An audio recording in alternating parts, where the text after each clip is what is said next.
But perhaps the most alarming information I revealed was of a mole within the DOJ who shared classified information with Hunter Biden and his Chinese partners. I told the DOJ was closely associated with a very senior retired FBI official who had distinct physical characteristic. He had one eye. Do you know what? When I hear about a man with one eye, all I can think about is how much I want to piss in Dan Crenshaw's open eye hole.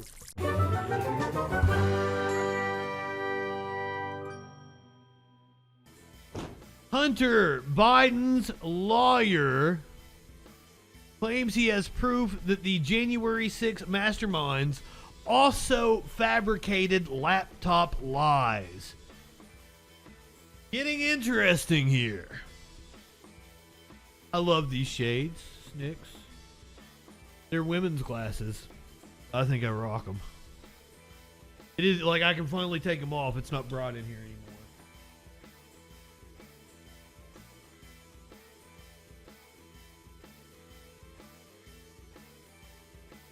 Former Republican Representative Denver Riggleman has joined the legal team for Hunter Biden.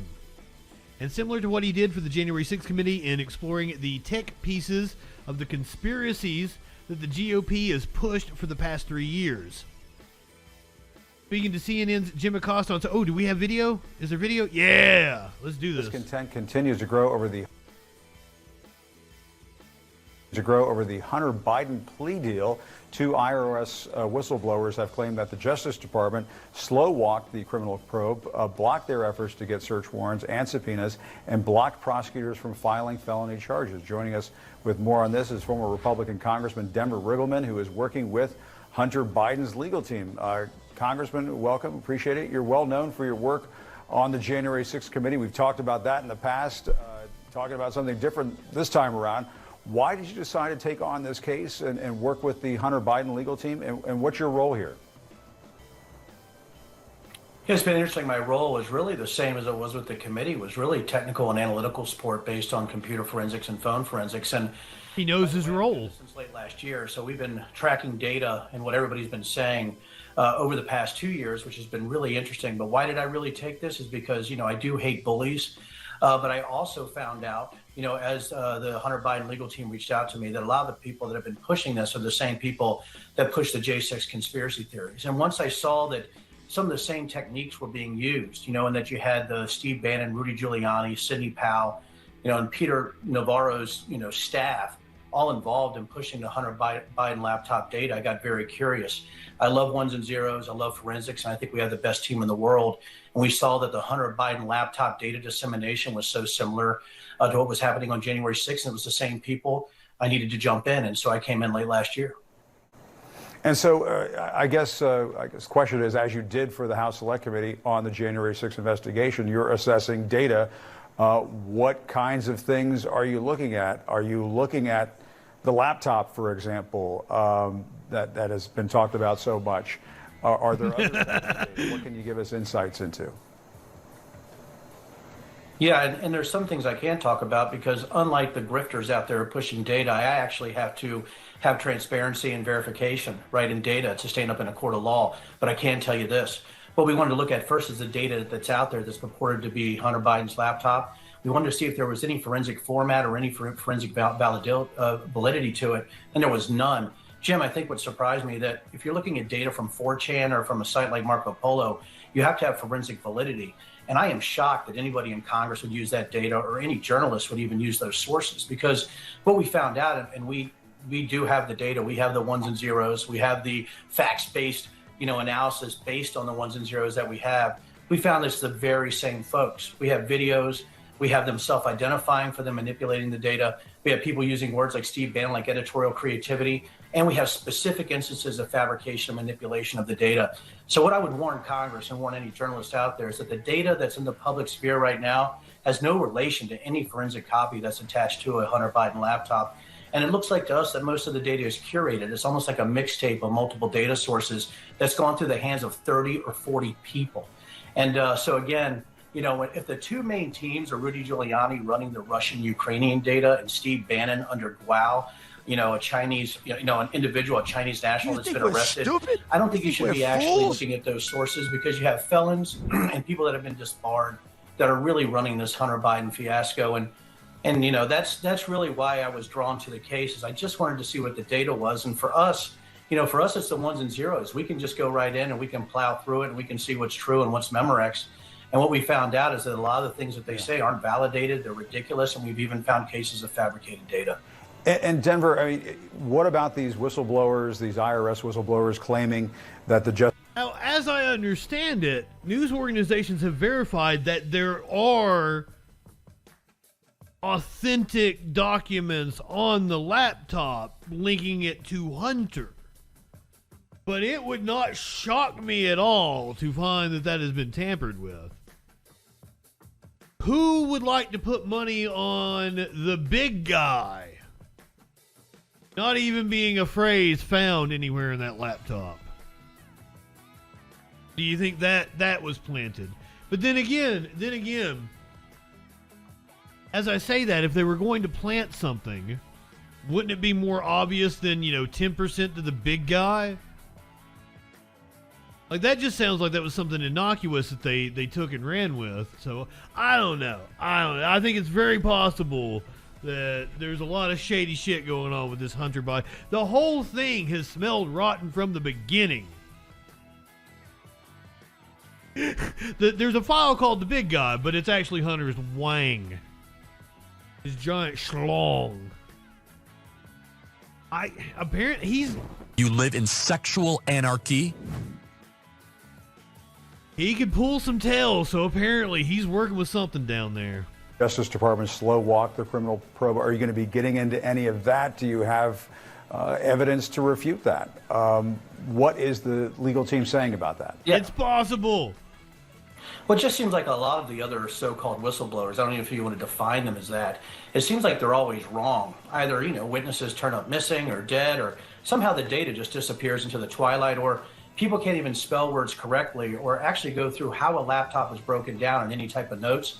There's no background information as it comes to what a WhatsApp message is or what the forensic validity of that is. So that's my job, right, is to break that kind of stuff down. But for me, I think what individuals need to realize out there is that the truth does matter. And when you have an invasion of privacy like this, and this amount of data that's been stolen or it's been sort of pilfered and then pressed to the ecosystem for people to make money, I think it's absolutely an abomination.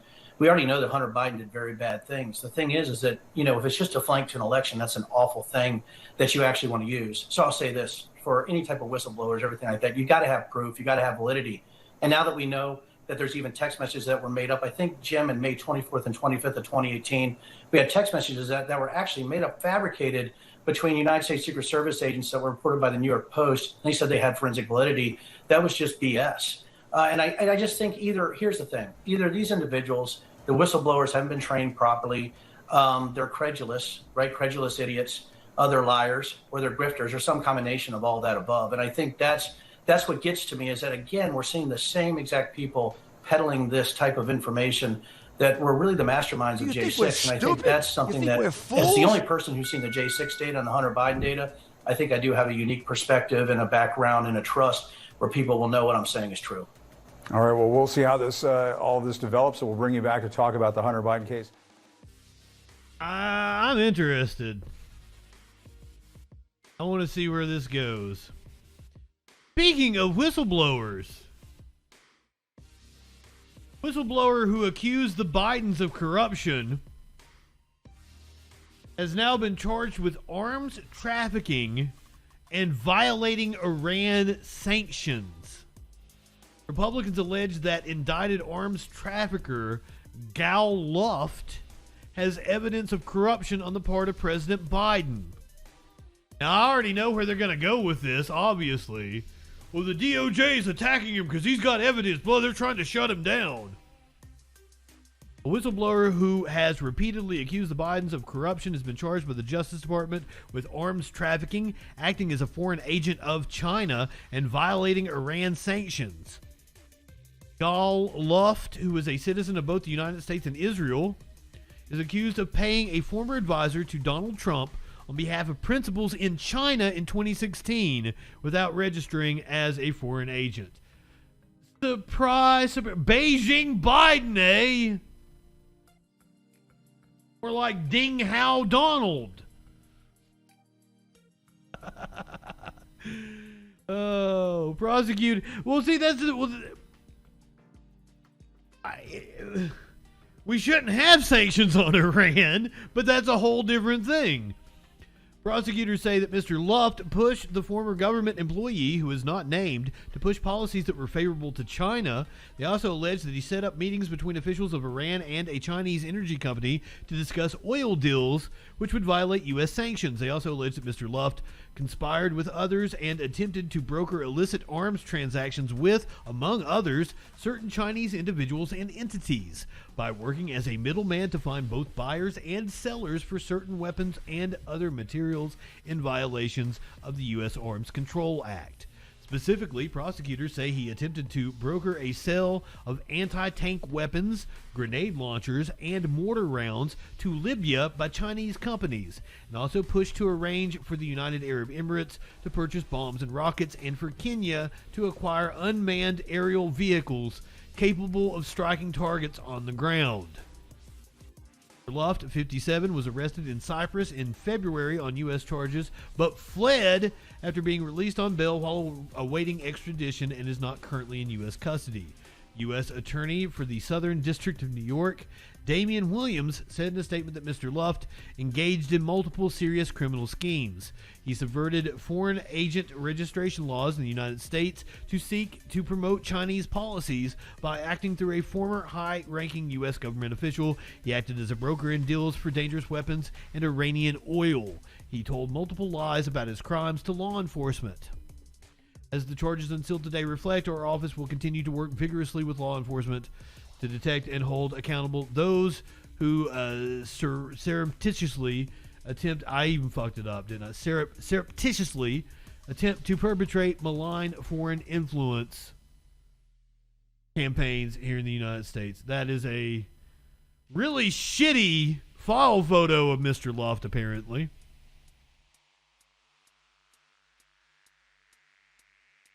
The now indicted think tank founder claims that there is no basis for the charges and has accused the Biden administration of targeting him because he is one of the alleged whistleblowers who Republicans has held up as having evidence that President Joe Biden and his family are corrupt.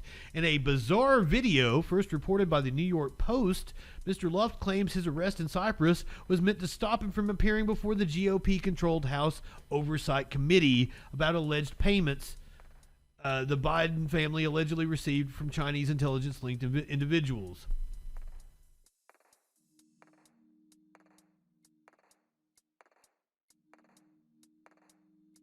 And we watched this video.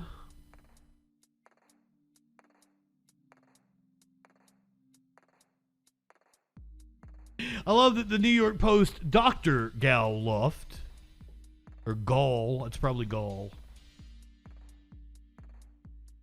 Ew, I want one of the older stories.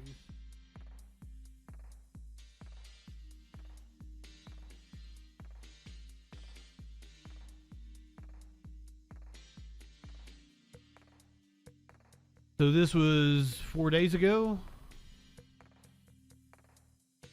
Israeli arms dealer sounds like a quadruple agent. Very possible. This is a 13-minute long video. Good day. My name is Dr. Gal Luft. What, do you think you're Dr. Jordan Peterson or something coming on here talking a 14-minute video about how persecuted you are? Seriously? Up yours, woke moralists. We'll see who cancels who. Actually, I think Peterson's video was closer to 20 minutes, and all he was banned from Twitter. This guy's facing serious charges. For the past 20 years, I have been the co-director of the Institute for the Analysis of Global Security, a Washington-based think tank focused on energy security. For the past 15 years, I've been a resident of Israel.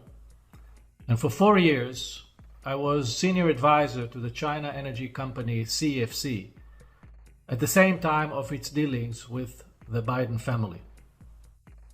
Under normal circumstances, I would be testifying before Congress about my experience with CFC.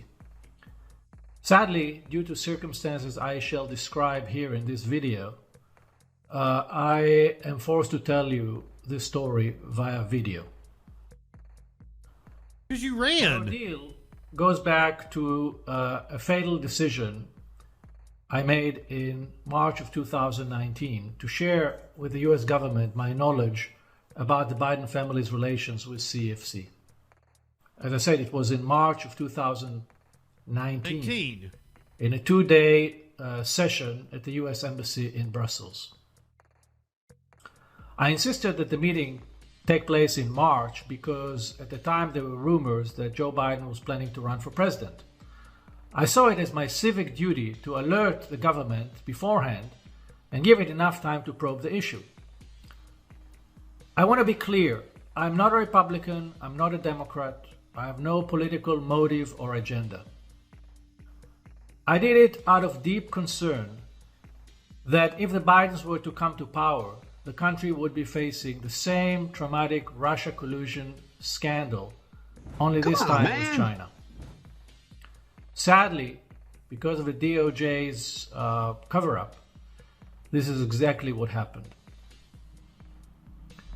The DOJ sent to Brussels a delegation of 6 people, 2 prosecutors from the Southern District of New York, by the names of Daniel Reichenthal and Catherine Ghosh, and 4 FBI agents. One of them was Special Agent Joshua Wilson from the Baltimore Field Office, which also happens to cover the state of Delaware. Now you want to ask yourself, why did the government dispatch to Europe so many people? Why 6? Why not 2? The answer is that they knew very well that I'm a credible witness and that I have insider knowledge about the group and the individuals that enriched the Biden family. Why would that matter? Over an intensive 2-day meeting, I shared my information about the Biden family's financial transactions with CFC, including specific dollar figures. I also provided the name of Rob Walker, who later became known as Hunter Biden's bagman. Now remember, this is March of 2019 while Trump was still in office. So is he alleging there is a deep state that the Trump DOJ wouldn't act on his tip?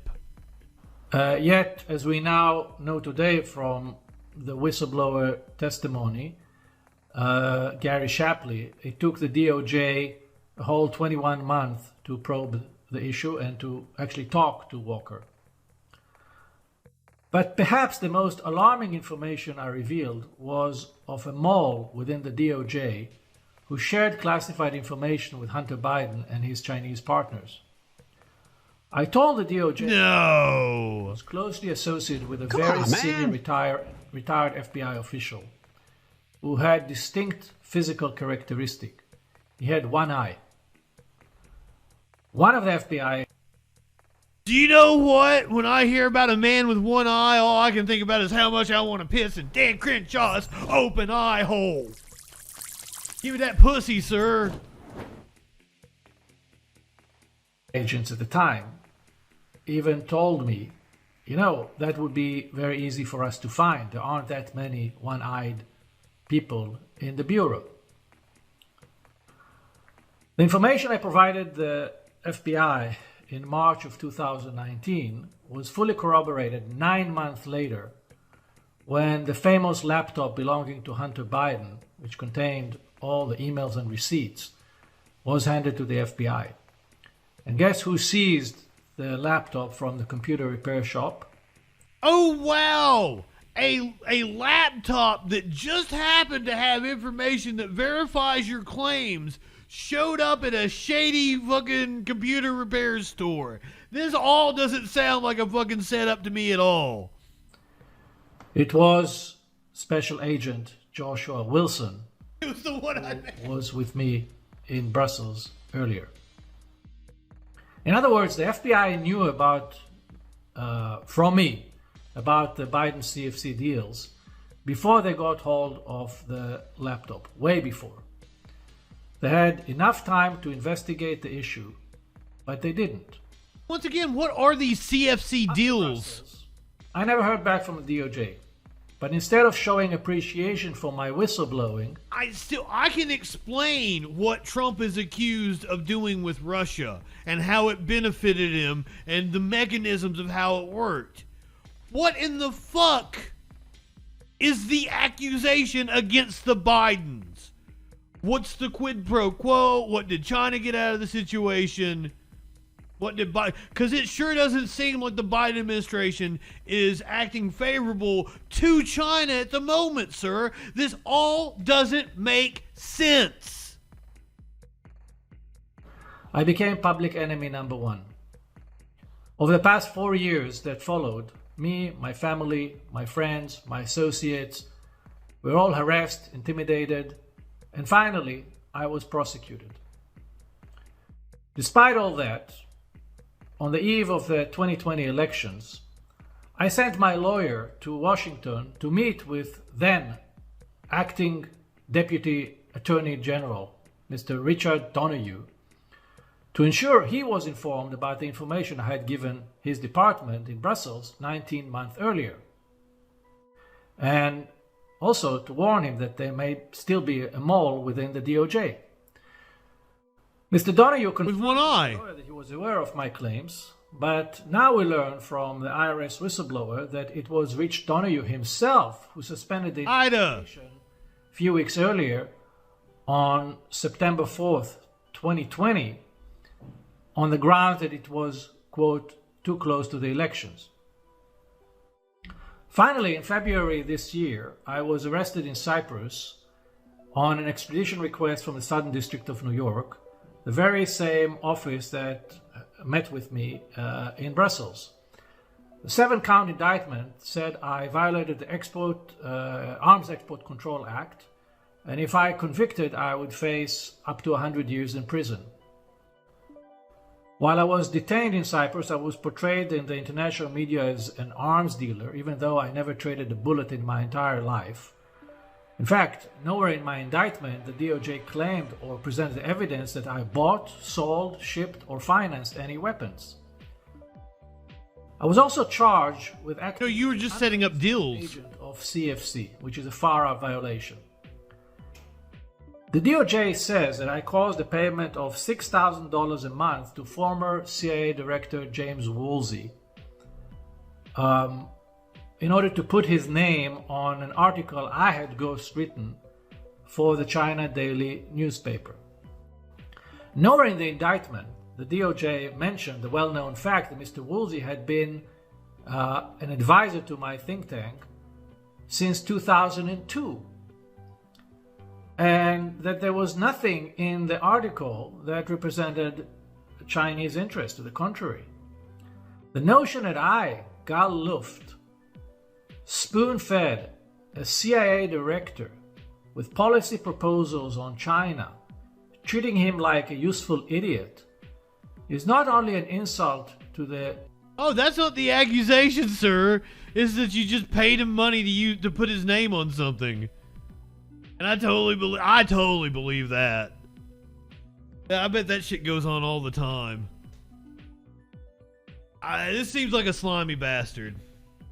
One-eyed man. Mr. Luft also said he jumped bail and fled after his arrest because he did not believe he could receive a fair trial in New York. Kyle Herrig, the executive director of the Congressional Integrity Project, said in a statement that the case of Mr. Luft shows there is nothing more corrupt than the lengths MAGA Republicans will go to preserve and expand their own power, including consorting with other corrupt actors, even alleged spies for the Chinese Communist Party. Do James Comer, Jim Jordan, and Kevin McCarthy lack a single ounce of shame? Apparently so. Well, yeah. I mean... say it all the time. Still embarrassment.